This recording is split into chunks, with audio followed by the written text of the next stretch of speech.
Vamos a revisar las propiedades ópticas de los materiales y son la respuesta a la interacción con la radiación electromagnética que coloquialmente conocemos como luz, pero que desde el punto de vista de la física clásica se trata de un fenómeno ondulatorio y en la física contemporánea o la mecánica cuántica se explica utilizando estas partículas energéticas llamadas fotones. En esta parte vamos en forma de introducción a caracterizar a la radiación electromagnética y cuantificarla y posteriormente veremos cómo interacciona con los materiales.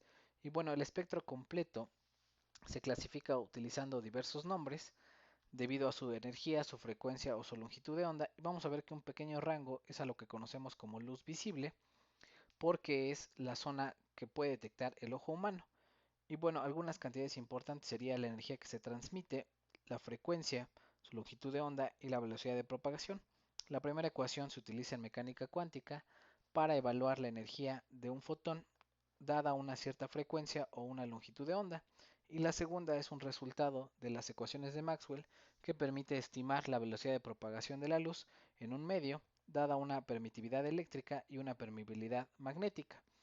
Y bueno, en la primera ecuación aparece la constante de Planck, que de alguna forma cuantifica un paquete de energía en un fotón, mientras que en la segunda ecuación aparece la permitividad eléctrica y la permeabilidad magnética, que permite estimar, por ejemplo, para el vacío, cuál es la velocidad de propagación de la luz, que es una constante bastante conocida, de 3 por 10 a la 8.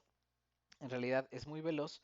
Y bueno, en las ecuaciones de Maxwell y en la física clásica, la radiación electromagnética se entiende como una perturbación del campo eléctrico y magnético a través del medio por el que está pasando. Y bueno, de alguna forma, para medir esa intensidad de radiación electromagnética en el sistema internacional se utilizan las candelas.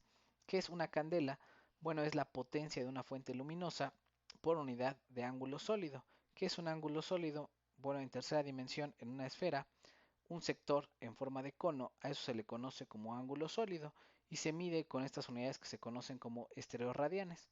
¿Qué es un estereoradián? Bueno, es una región donde la superficie equivalente es de un radio al cuadrado y estamos acostumbrados en una circunferencia en el plano a dividirlo en 360 grados o 2 pi radianes, pero para una fuente luminosa en forma tridimensional se utiliza preferentemente una esfera donde toda la esfera se divide en 4 pi estereoradianes. De alguna forma nos permite cuantificar qué tan focalizada o dispersa es la fuente luminosa. Y bueno, vamos a ver que hay diversas mediciones que se realizan durante el fenómeno de la transmisión de la luz. Y bueno, en el primer caso vamos a ver la luminosidad. Esta luminosidad se utilizan las unidades de lumen, que de alguna forma podríamos hacer la analogía con cuántos rayos en total salen de la fuente luminosa. La segunda, que es la intensidad luminosa, de alguna forma cuantifica cuántos rayos salen por unidad de ángulo sólido.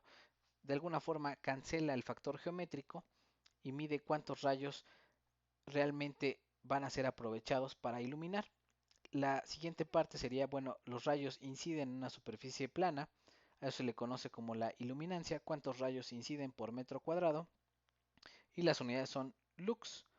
Y por último, al reflejarse esos rayos y llegar a la fuente donde se van a hacer la medición o observar, a eso se conoce como la luminancia, que de alguna forma se mide en candelas por metro cuadrado, podría ser análogo al brillo de la superficie al reflejarse la radiación electromagnética. Y bueno, en los materiales existen tres interacciones principales. La primera sería la absorción.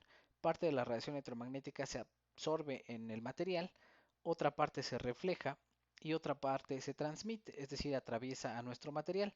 Y bueno, de forma equivalente se utiliza esta ecuación en forma de porcentaje, donde se mide la absorbancia, la reflectancia o la transmitancia de la radiación electromagnética, que tanto traspasa, que tanto se refleja y que tanto se absorbe dentro de nuestro material. Y bueno, esta radiación o esta interacción se explica utilizando dos fenómenos. El primer fenómeno sería la transición electrónica.